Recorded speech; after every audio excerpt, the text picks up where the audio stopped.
నమస్కారం. Metro news కి స్వాగతం. రాష్ట్రంలో బీసీలకు ఒక్క తెలుగుదేశం పార్టీతోనే సముచిత స్థానం లభిస్తుందని టీడీపీ రాష్ట్ర కార్యనిర్వహణ కార్యదర్శి తాడిశెట్టి మురళి తెలిపారు. మాచర్ల నియోజకవర్గం పరిశీలకులుగా బాధ్యతలు చేపట్టిన తాడిశెట్టి మురళీమోహన్ కి ముదిరాజ్ సంఘం నాయకులు గూడూరు నాని ముదిరాజ్ ఆధ్వర్యంలో ఘన సన్మానం జరిగింది. ఈ సందర్భంగా ఆయన మాట్లాడుతూ నేడు రాష్ట్రంలో బీసీ వర్గాల ప్రజలను రాజకీయంగా వాడుకునే పార్టీలే అధికంగా ఉన్నాయన్నారు. కానీ అన్న ఎన్టీఆర్ పెట్టిన తెలుగుదేశం పార్టీలో బీసీలకు ఆదరణ లభిస్తుందన్నారు. గత వైసీపీ పాలకులు బీసీలను రాజకీయంగా సామాజికంగా వాడుకొని వదిలివేశారని ఆవేదన వ్యక్తం చేశారు. అందుకే తెలుగుదేశం పార్టీలో చేరానని తెలిపారు. గతంలో వైఎస్ రాజశేఖర రెడ్డి తర్వాత ముఖ్యమంత్రి చంద్రబాబు నాయుడు, మంత్రి లోకేష్ బీసీలను ఆదరిస్తున్నారని చెప్పారు. బీసీలకు ఎటువంటి కష్టం వచ్చినా వారికి అండగా ఉంటానని హామీ ఇచ్చారు. ఈ కార్యక్రమంలో ముదిరాజ్ సంఘం నాయకులు, బీసీ సంఘాల ప్రతినిధులు పాల్గొన్నారు. బీసీ నాయకత్వంకి ఎవరైనా ఎవరి దగ్గరికైనా వెళ్ళాలంటే, ఒక ఎమ్మెల్యేని కలవాలంటే, ఒక ఎంపీని కలవాలంటే బీసీలకి యాక్సెస్ దొరకదు. కారణం ఏంటంటే అక్కడ మరి అపాయింట్మెంటు ఇప్పించే మనుషులు కూడా మరి బీసీ వర్గాలకి వెళ్ళేటువంటి వెసులుబాటు చాలా తక్కువగా ఉంటుంది. వారందరికీ ప్రాధాన్యత ఇస్తూ ప్రాతినిధ్యం వహిస్తూ నేను ఎల్లవేళలా అండగా ఉంటాను. నేను చేయగలిగిందైనా, నేను చేయలేకపోతే ఎక్కడ చేయించాలో తెలిసిన వాడిని కనుక అక్కడికి వెళ్ళి వారి యొక్క సమస్యను కానీ వారికి ఉన్నటువంటి అవసరాన్ని కానీ తీర్చే విధంగా నేను ఇప్పుడు కొనసాగుతానని మీ అందరికీ హామీ ఇస్తూ, నాకు ఇంత చక్కని సన్మానం చేసిన ముదిరాజ్ సామాజిక వర్గానికి, ఇతర బీసీ వర్గాలకి, స్నేహితులకు, మిత్రులకు, శ్రేయోభిలాష్ అందరూ కూడా నా మనస్ఫూర్తిగా ధన్యవాదాలు తెలియజేస్తున్నాను. తాడిశెట్టి మురళి అనే వ్యక్తి ఒక వజ్రం లాంటోడు. గత 5 సంవత్సరాలు అది పిచ్చోడి చేతిలో రాయిలాగా అయిపోయింది. ఇప్పుడున్న ప్రభుత్వం, తెలుగుదేశం పార్టీ ఇది రాయి కాదు, ఇది వజ్రం అని చెప్పి తాడిశెట్టి మురళి గారిని ఆ వజ్రాన్ని గుర్తించి సమన్వయకర్త పదవి ఇవ్వడం కానీ, రాష్ట్ర కార్యనిర్వహణ కార్యదర్శి పదవి ఇవ్వడం కానీ, ఇంకొన్ని త్వరలో బాధ్యతలు అప్పచెప్పే దాంట్లో లోకేష్ గారు, చంద్రబాబు నాయుడు గారు ఉన్నారు. యావత్తు మా బీసీలు 139 కులాల తరపున నారా లోకేష్ గారికి, ఈ రాష్ట్ర ముఖ్యమంత్రి చంద్రబాబు నాయుడుకి కూడా మా బీసీల తరపున ధన్యవాదాలు తెలుపుకుంటూ గుంటూరు జీజీహెచ్ సూపరింటెండెంట్గా ఎన్వి సుందరాచారి బాధ్యతలు స్వీకరించారు. న్యూరాలజీ ప్రధానాధిపతిగా చేసి, గుంటూరు మెడికల్ కళాశాల ప్రధాన ఉపాధ్యాయులుగా చేసి, నేడు జీజీహెచ్ ప్రధాన పరిపాలనా అధికారిగా బాధ్యతలు చేపట్టడం గర్వంగా ఉందని సుందరాచారి అన్నారు. గుంటూరు మెడికల్ కళాశాలలో చదువుకొని అదే కళాశాల ప్రిన్సిపాల్గా చేసి, దానికి అనుబంధంగా ఉన్న ప్రభుత్వ ఆసుపత్రి పరిపాలనా అధికారిగా బాధ్యతలు చేపట్టడం సంతోషమని అన్నారు. రాబోయే రోజుల్లో పేదలకు మెరుగైన వైద్యం అందించాలనే ఆశయంతో పనిచేస్తున్నానని తెలిపారు. ప్రతినిత్యం 5,000 మంది రోగులు వచ్చి చూపించుకుంటున్నారని, దానికి తగ్గట్టుగా రాష్ట్ర ప్రభుత్వం సకల సౌకర్యాలు ఏర్పాటు చేసిందని ఆయన గుర్తు చేశారు. సున్నితమైన ప్రదేశం ఇది. ఇక్కడ చికిత్స సంబంధించిన విషయాలు అనేకమైన ఉంటాయి. వైద్య కళాశాలలో ఇంత సెన్సిటివ్గా ఉండదు. కానీ నాకు నిన్న ఈ టైంలో ఒక ఎఫ్ఏసి అని వాట్సాప్లో షేర్ చేసేందుకు నాకు ఒకసారి నా గుండె కొట్టుకున్నది. ఎందుకంటే సమర్థవంతమైన పరిపాలన నిర్వహించిన రమణ గారు ఈరోజు సూపరింటెండెంట్ చేస్తున్నారు. నేను అంత సమర్థవంతంగా, అంత చాకచక్యంగా నేను ఎవరితోనూ ఎక్కువ మాట్లాడలేను. నాకు బయట కూడా అది ఇన్ఫ్లుయెన్స్ గా లేదు. ఎలా దీన్ని ఎటకరావాలి అని లోపల నాకు ఆందోళన ఉంది. కానీ ఆయన సహకారాలు మనం తీసుకోవాలి. ప్రతిరోజు తీసుకుంటాను నేను. ఎందుకంటే ఆయన గుంటూరు వాస్తవ్యులే, నేను గుంటూరు వాస్తవ్యుడిని. ఏదైనా సరే రాబోయే రోజుల్లో మరింత మెరుగైన వైద్య సేవలు అందించడానికి నేను ఆయన సలహాలు తీసుకుంటాను. మానవతా స్వచ్ఛంద సేవా సంస్థ ఆధ్వర్యంలో అన్ని సేవా సంఘాల ప్రతినిధులతో ఆత్మీయ సమావేశం గుంటూరులో జరిగింది. కాటన్ అసోసియేషన్ కాన్ఫరెన్స్ హాల్లో జరిగిన ఆత్మీయ సమావేశానికి రేమండ్స్ అధినేత అరుణ్ కుమార్ ముఖ్య అతిథిగా హాజరయ్యారు. ఈ సందర్భంగా డాక్టర్ కల్పన మాట్లాడుతూ మానవతా స్వచ్ఛంద సేవా సంస్థ ఆధ్వర్యంలో పలు సేవా కార్యక్రమాలు నిర్వహిస్తున్నామని తెలిపారు. ప్రధానంగా నిరుద్యోగ యువతకు, మహిళలకు టైలరింగ్, కంప్యూటర్ ఆపరేటింగ్లో శిక్షణ కార్యక్రమం నిర్వహించి వారికి ఉపాధి కల్పించేందుకు కృషి చేస్తున్నామని తెలిపారు. ఈ కార్యక్రమంలో మానవతా సెక్రటరీ సతీష్, గూడూరి సీతామహాలక్ష్మి, నాగిరెడ్డి, శ్రీనివాస్, సాయిరాం తదితరులు పాల్గొన్నారు. ప్రతి నెల ఈ మానవతా స్వచ్ఛంద సేవా సంస్థ ఆధ్వర్యంలో పలు సేవా విభాగాల్లో జరుగుతూ ఉంటాయి కార్యక్రమాలు. రక్తదానం, నేత్రదానం, అవయవదానం, శరీర పార్థివ దానం, ఈ ఆర్గాన్ డొనేషన్ మీద అవేర్నెస్ ప్రోగ్రామ్స్ ప్రజల్లో ఎక్కువగా తీసుకెళ్లాలని, అలాగే చాలా పేద బలహీన బడుగు వర్గాలకు అంటే అందుబాటులో ఉన్న సేవా కార్యక్రమాల్లో ఏ రకంగా అయితే మేము చేయగలుగుతామో, ఏ రకంగా అయితే పేద బలహీన బడుగు వర్గాల ప్రజలకు మేము సేవలు అందించగలుగుతామో చూసి, అంటే ఇప్పుడు ఓల్డ్ ఏజ్ హోమ్స్లో కానీ ఆర్ఫనేజెస్లో కానీ పిల్లలకి ఏ రకమైన సహాయ సహకారాలు కావాలి, అలాగే గవర్నమెంట్ స్కూల్స్లో పిల్లలకి national means cum merit scholarship programme కింద ఏ రకంగా మేము ట్రైనింగ్ ఇవ్వగలుగుతాం, వాళ్ళకి స్కాలర్షిప్ వచ్చేలాగా ఏ రకంగా చేయగలుగుతాం అనేది చూసి super star Krishna fans association Mahesh Babu fans నగర అధ్యక్షులు కొండబోయిన శ్రీను ఆధ్వర్యంలో సూపర్ స్టార్ కృష్ణ జయంతి వేడుకలను నిర్వహించారు. ఈ కార్యక్రమంలో టీడీపీ కార్యనిర్వాహక కార్యదర్శి తాడిశెట్టి మురళీమోహన్ పాల్గొని కేక్ కట్ చేసి అభిమానులకు పంచారు. అనంతరం సూపర్ స్టార్ కృష్ణకు నివాళులర్పించారు. అదేవిధంగా మాచర్ల టీడీపీ పరిశీలకులుగా నియమించిన సందర్భంగా ఆర్యవైశ్య సంఘాల ఆధ్వర్యంలో తాడిశెట్టి మురళీమోహన్ ను ఘనంగా సత్కరించి అభినందించారు. విలక్షణమైన నటనతో సూపర్ స్టార్ కృష్ణ తెలుగు ప్రేక్షకుల హృదయాల్లో చెరగని ముద్ర వేసుకున్నారని చెప్పారు. అదేవిధంగా ఆర్యవైశ్యులకు నిత్యం అండగా ఉంటారని తాడిశెట్టి మురళి తెలిపారు. ఈ కార్యక్రమంలో కాజావలి, రఫీ, రంగారావు, నాగరాజు, సతీష్, వంశీ, నాని తదితరులు పాల్గొన్నారు. స్టేట్ ఆర్గనైజ్ సెక్రటరీ మరియు మాచర్ల నియోజకవర్గ ప్రెసిడెంట్గా తెలుగుదేశం పార్టీ నియమించిన సందర్భంగా వీళ్ళంత అభిమానంతో ఈరోజు ఘనంగా సన్మానం చేశారు. వాళ్ళకందరికీ కూడా నేను ధన్యవాదాలు, కృతజ్ఞతలు తెలియజేస్తున్నాను. మొదటి నుంచి కూడా మాకు ఆర్యవైశ్యులు ఎప్పుడు అంటదండగా రాజకీయంగా మా వెంట ఉన్నారు. వారికి స్నేహభావంతో మేము ఎప్పుడు మెరుగుతూ వచ్చాము. దానికి నిదర్శనంగానే ఈరోజు వారంతా వచ్చి నన్ను ఘనంగా సన్మానించడం చాలా ఆనందం కలిగించింది. వచ్చిన ప్రతి ఒక్కరికి కూడా పేరు పేరున వారికి నా ధన్యవాదాలు తెలియజేస్తున్నాను. అలాగే ఇప్పుడు కూడా ఆర్యవైశ్యులకి రాజకీయపరమైన అండదండలు ఎప్పుడూ తాడిశెట్టి కుటుంబం నుంచి ఉంటాయని కూడా ఈ సందర్భంగా వారికి కూటమి ప్రభుత్వాన్ని కూకటి వేళ్లతో పెకిలించే వరకు ప్రజల తరపున పోరాడుతూనే ఉంటామని మాజీ మంత్రి అంబటి రాంబాబు స్పష్టం చేశారు. దగా డీఎస్సీ పేరుతో తాము చేసిన నిరసనలో గంజాయి బ్యాచ్ లేదని, తన ఇంటిపై దాడి చేసింది గంజాయి బ్యాచ్ అని అంబటి రాంబాబు అన్నారు. డీఎస్సీలో అవకతవకలు జరగకపోతే మంత్రి లోకేష్ ప్రెస్ మీట్ పెట్టి ఎందుకు సమాధానం చెప్పలేదని ప్రశ్నించారు. స్పోర్ట్స్ రాకపోయినా స్పోర్ట్స్ కోటా ఉద్యోగాలు అమ్ముకున్నారని అన్నారు. తాము చేసిన నిరసనపై లోకేష్ స్పందించకుండా ఓ ఐఏఎస్ అధికారిని అడ్డుపెట్టుకుని అబద్దాలు చెప్పించారని అన్నారు. కల్తీ లడ్డు అంశంలో సిట్ వేసిన ప్రభుత్వం డీఎస్సీలో అవకతవకలపై ఎందుకు సిట్ వేయలేకపోయిందని నిలదీశారు. కేసులు ఎన్ని పెట్టినా అంబటి రాంబాబు భయపడేది లేదని, ఎన్ని కేసులు పెడితే అంత ఊపందుకుంటానని స్పష్టం చేశారు. ఎవరు నేనేమైనా గంజాయి బ్యాచా? మొన్న మా ఇంటి మీదకి వచ్చిన వాళ్ళు గంజాయి బ్యాచ్, మొన్న దౌర్జన్యం చేసిన వాళ్ళు గంజాయి బ్యాచ్.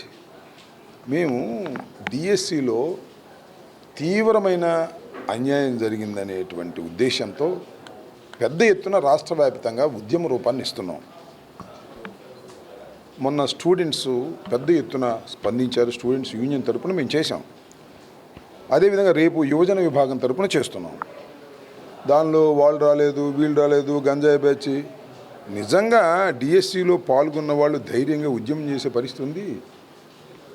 మేము చేయడానికే మా మీద కేసులు పెడుతున్నారు. ఇంకా వాళ్ళు చేస్తే ఊరుకుంటారా? వాళ్ళ తరపున మేము చేస్తున్నాం, ధైర్యంగా చేస్తాం, ఇంకా చేస్తాం. దానిలో ఏ సందేహం లేదు. నిన్న చాలామంది ధర్నాలో పాల్గొన్నాం, ఎమ్మెల్సీలు పాల్గొన్నారు, నేను పాల్గొన్నాను. నన్నే టార్గెట్ చేస్తున్నారు. చేసుకో, నాకు సంతోషమే. నన్ను టార్గెట్ చేస్తే నేను భయపడతానా? భయపడను కదా. నడుస్తూ ఉంటుంది. నడవ నుండి ఈ జీవన గమనం, రాజకీయ జీవన గమనం సాగుతూనే ఉంటుంది. సత్యంత వరకు సాగుతూనే ఉంటుంది. దేనికి భయపడే ప్రశ్నే లేదు. యాదవుల ఓట్లతో అధికారంలోకి వచ్చిన కూటమి ప్రభుత్వం ఆ వర్గ సంక్షేమాన్ని పూర్తిగా విస్మరించిందని ఆంధ్రప్రదేశ్ యాదవ సంఘం రాష్ట్ర అధ్యక్షులు కుర్రా శ్రీనివాసరావు యాదవ్ విమర్శించారు. యాదవ కార్పొరేషన్కు తగిన నిధులు కేటాయించకపోవడంతో పాటు రాజకీయ, విద్య, ఉపాధి రంగాల్లో సరైన ప్రాధాన్యత కల్పించడం లేదన్నారు. యాదవ్ల న్యాయమైన డిమాండ్లను ప్రభుత్వం వెంటనే పరిష్కరించాలని, లేని పక్షంలో రాష్ట్ర వ్యాప్తంగా ఉద్యమాన్ని ఉధృతం చేస్తామని హెచ్చరించారు. మంగళగిరి పట్టణంలోని వెటరనరీ హాస్పిటల్ వద్ద గల శ్రీకృష్ణుని విగ్రహానికి పూలమాలలు వేసి మహాధర్నా కార్యక్రమాన్ని ప్రారంభించారు. మంగళగిరి అంబేద్కర్ సెంటర్ వద్ద నిర్వహించిన చెలో మంగళగిరి యాదవ్ మహాధర్నా విజయవంతమైంది. రాష్ట్ర యాదవ సంఘ అధ్యక్షుడు కుర్రా శ్రీనివాస్ యాదవ్ మాట్లాడుతూ యాదవ కార్పొరేషన్కు 6,000 కోట్ల నిధులు కేటాయించాలని, అమరావతిలో యాదవ భవన నిర్మాణానికి 10 ఎకరాల స్థలం, 10 కోట్ల నిధులు మంజూరు చేయాలని డిమాండ్ చేశారు. ఎన్నికలకు ముందు అన్ని పార్టీలు కూడా అమరావతి రాజధాని ప్రాంతంలో యాదవ భవన్ని నిర్మిస్తాం అని వాగ్దానం చేయడం జరిగింది. ఈ రోజుకి ఈ ప్రభుత్వం ఏర్పడి 2 సంవత్సరాలు అవుతున్నా ఈ రోజు కూడా అమరావతి రాజధాని ప్రాంతంలో ఎక్కడా కూడా యాదవ భవన్ని నిర్మించడం అనేది, స్థలం కేటాయించడం జరగలేదు. మా యొక్క ముఖ్యమైనటువంటి రెండవ డిమాండ్ ఏంటంటే అమరావతి రాజధాని ప్రాంతంలో 10 ఎకరాల స్థలం కేటాయించి అందులో 100 కోట్ల రూపాయలతోటి యాదవ భవన్ని మరియు యాదవ విద్యార్థులకు హాస్టల్ భవనము నిర్మించాలని మేము ముఖ్యంగా డిమాండ్ చేస్తూ ఉన్నాం. అదేవిధంగా అమరజీవి కామ్రేడ్ చండ్ర రాజేశ్వరరావు 112వ జయంతి వేడుకలను ఘనంగా నిర్వహించనున్నట్లు ఇప్టా జాతీయ కార్యదర్శి గని తెలిపారు. కొత్తపేటలోని మల్లేలింగం భవన్లో నిర్వహించిన విలేకరుల సమావేశంలో ఆయన కార్యక్రమాల వివరాలను వెల్లడించారు. ఈ సందర్భంగా గని మాట్లాడుతూ కామ్రేడ్ చండ్ర రాజేశ్వరరావు దేశంలోని పేదలు, రైతులు, వ్యవసాయ కూలీలు, అట్టడుగు వర్గాల హక్కుల కోసం జీవితాంతం పోరాడిన మహానేత అని కొనియాడారు. తనకు వారసత్వంగా వచ్చిన సుమారు 400 ఎకరాల భూమిని పేదలకు పంపిణీ చేయడమే కాకుండా దేశవ్యాప్తంగా భూ పోరాటాలకు నాయకత్వం వహించి వేలాది ఎకరాల భూమిని నిరుపేదలకు అందించడంలో కీలక పాత్ర పోషించారని తెలిపారు. ఆయన ఆశయాలు నేటి తరానికి ఆదర్శప్రాయమని పేర్కొన్నారు. జయంతి వేడుకల్లో భాగంగా జూన్ 5వ తేదీ ఉదయం 10 గంటలకు కొత్తపేటలోని మల్లలింగం భవన్లో అభ్యుదయ, దేశభక్తి, జానపద గీతాల పాటల పోటీలు మరియు ఏకపాత్రాభినయం పోటీలు నిర్వహించనున్నట్లు తెలిపారు. అదేవిధంగా జూన్ 6వ తేదీ ఉదయం 10 గంటలకు కృష్ణానగర్ మెయిన్ రోడ్లోని సిఆర్ పార్కులో కామ్రేడ్ చండ్ర రాజేశ్వరరావు కాంస్య విగ్రహావిష్కరణ సభ నిర్వహించనున్నట్లు వెల్లడించారు. కామ్రేడ్ చండ్ర రాజేశ్వరరావు గారి 112వ జయంతి సందర్భంగా ఆంధ్రప్రదేశ్ ప్రజానాట్య మండలి సంఘీభావంగా పాటల పోటీలను, ఏకపాత్రాభినయ పోటీలను జూన్ 5వ తేదీ నిర్వహించాలని భావించడం జరిగింది. పాటల పోటీలు, అభ్యుదయ గీతాలు, దేశభక్తి గీతాలు, జానపద గీతాలు, ఏకపాత్రాభినయ పోటీలు కృష్ణనగర్ పార్కులో, చండ్ర రాజేశ్వరరావు గారి పార్కులో 6వ తేదీ ఆవిష్కరించాలనేటటువంటి నిర్ణయంతో ముందుకు వెళ్తూ ఉన్నారు. ఆవిష్కరిస్తారు 6వ తేదీ. దానికి సంఘీభావంగా మేము ఈ పాటల పోటీలు, జానపద నృత్యాలు, అట్లానే ఏకపాత్రాభినయ పోటీలు పెట్టాలని నిర్ణయించారు. ప్రతి సోమవారం కలెక్టరేట్, ఎస్పీ, కార్పొరేషన్ కార్యాలయాల్లో ప్రజా ఫిర్యాదుల పరిష్కార వేదిక కార్యక్రమాన్ని నిర్వహిస్తున్నారు. ప్రజలు తమ సమస్యలను అధికారుల దృష్టికి తీసుకువెళ్లి వాటిని పరిష్కరించుకోవాలని ఉన్నతాధికారులు సూచించారు. కార్పొరేషన్ కార్యాలయంలో పీజీఆర్ఎస్ జరగనుంది. జిల్లా, నియోజకవర్గ, మండల స్థాయిలో ఈ ప్రజా ఫిర్యాదుల పరిష్కార వేదిక కార్యక్రమం నిర్వహించనున్నారు. ప్రజలు తమ అర్జీలను మీకోసం.ap.gov.in లో కూడా నమోదు చేసుకోవచ్చని కలెక్టర్ సాయికాంత్ వర్మ సూచించారు. ఫిర్యాదుల స్టేటస్ ను 1100కి కాల్ చేసి తెలుసుకునే అవకాశం ఉందన్నారు. అలాగే రెవెన్యూ సమస్యల పరిష్కారం కోసం రెవెన్యూ క్లినిక్లను సద్వినియోగం చేసుకోవాలని పేర్కొన్నారు. నాగార్జున ఎడ్యుకేషనల్ సొసైటీ వారి Chebrolu Annamayya institute of pharmaceutical sciences NSS విభాగం ఆధ్వర్యంలో పొగాకు వ్యతిరేక దినోత్సవం సందర్భంగా ఎన్టీఆర్ స్టేడియం నందు అవగాహన కార్యక్రమాన్ని నిర్వహించారు. ప్రతి సంవత్సరం మే 31న ప్రపంచవ్యాప్తంగా పొగాకు వ్యతిరేక దినోత్సవం పాటిస్తారు. పొగాకు వినియోగం వల్ల కలిగే అనారోగ్య సమస్యలు, ప్రాణాంతక క్యాన్సర్ల గురించి ప్రజలకు అవగాహన కల్పించడమే దీని ముఖ్య ఉద్దేశం. పొగాకుకు దూరంగా ఉండడం ద్వారా ఆరోగ్యకరమైన సమాజాన్ని నిర్మించవచ్చునని వక్తలు పేర్కొన్నారు. కార్యక్రమంలో doctor J Subbarao, doctor S Kotaiah పాల్గొన్నారు. So the main reason for this is tobacco remains as the leading cause of death and illness in worldwide, not only in India, all throughout the world.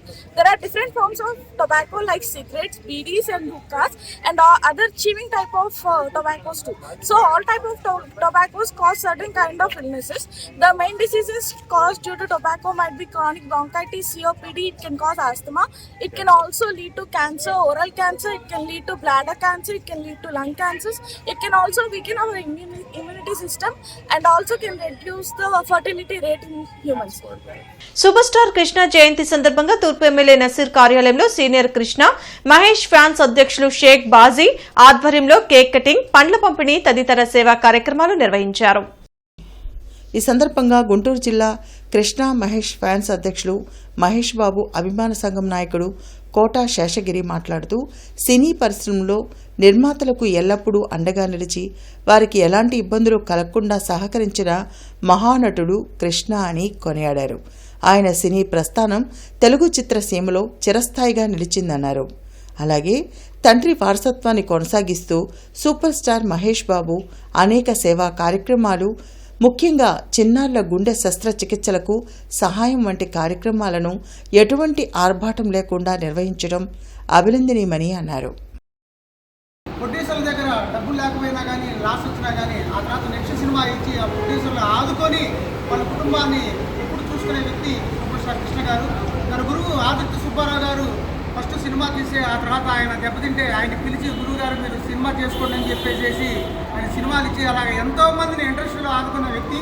అలాగే ఆయన కొడుకు మనకందరికీ సుపరిచితమే మహేష్ బాబు గారు 2000 మంది చిన్నపిల్లలకి heart operation చేస్తున్నాడు. ఇవాళ వరకు ఒక హార్ట్ ఆపరేషన్కి 5 నుంచి 10 లక్షల రూపాయల వరకు కాస్ట్ అవుతుంది. అలాగే వాళ్ళకి వెళ్ళేటప్పుడు సంవత్సరానికి సరిపడా మందులు ఇచ్చి పాత గుంటూరులోని అంకమ్మ తల్లి గుడి సెంటర్, ఆంజనేయ స్వామి గుడి సెంటర్, సుద్దపల్లి డొంక, బాపూజీ మఠం, ఆనందపేట తదితర ప్రాంతాల్లో ప్రముఖ సామాజిక నాయకులు ఎర్రంశెట్టి రాంబాబు తన సొంత నిధులతో మజ్జిగ చలివేంద్రాలను ఏర్పాటు చేశారు.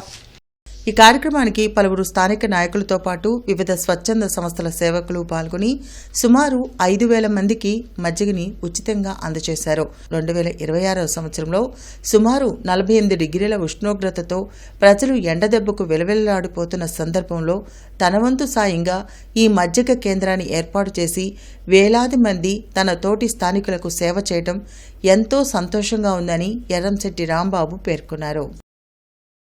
వైఎస్ భారతమ్మ సేవాదళ్ ఆధ్వర్యంలో గుంటూరులో పలు సేవా కార్యక్రమాలు జరిగాయి. ఈ మేరకు మాజీ మంత్రి అంబటి రాంబాబు నివాసంలో పేద బ్రాహ్మణులకు బియ్యం, నిత్యావసర సరుకులు పంపిణీ చేశారు.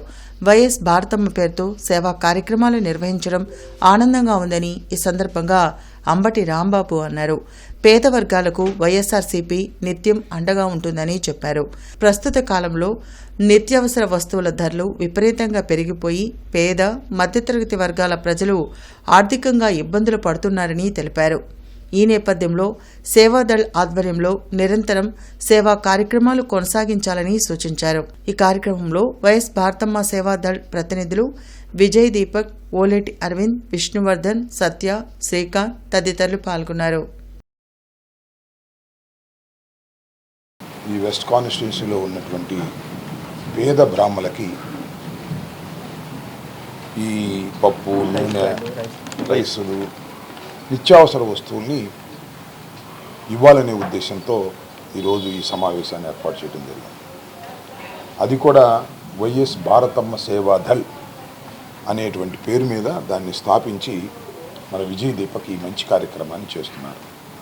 అందరూ పేద బ్రాహ్మలు చూస్తున్నారు కదా, ఈ రోజున ధరలు ఎలా పెరిగిపోయి పేదవాళ్ళు కొనుక్కోలేని దశలో ఉన్నటువంటి సందర్భంలో మరి విజయ్ దీపక్ ఒక మంచి కార్యక్రమాన్ని పేద బ్రాహ్మణులకు ఏదో ఒక వారం పాటు వారికి ముక్తి కలిగే విధంగా చేయాలనేటువంటి సదుద్దేశంతో ఈరోజు ఈ కార్యక్రమాన్ని ప్రారంభించడం చాలా సంతోషం.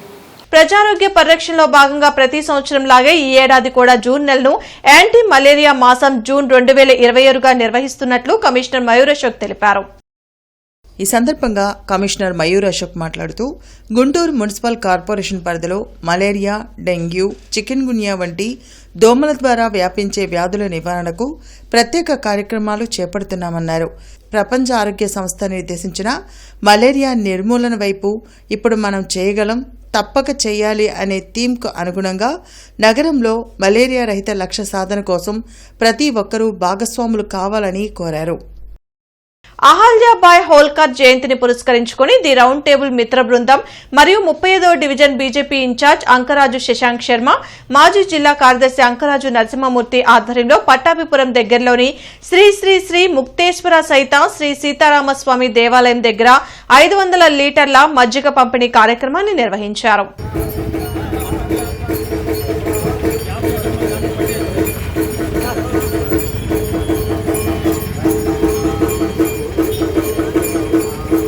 ఈ వార్తలు ఇంతటితో సమాప్తం. నమస్కారం.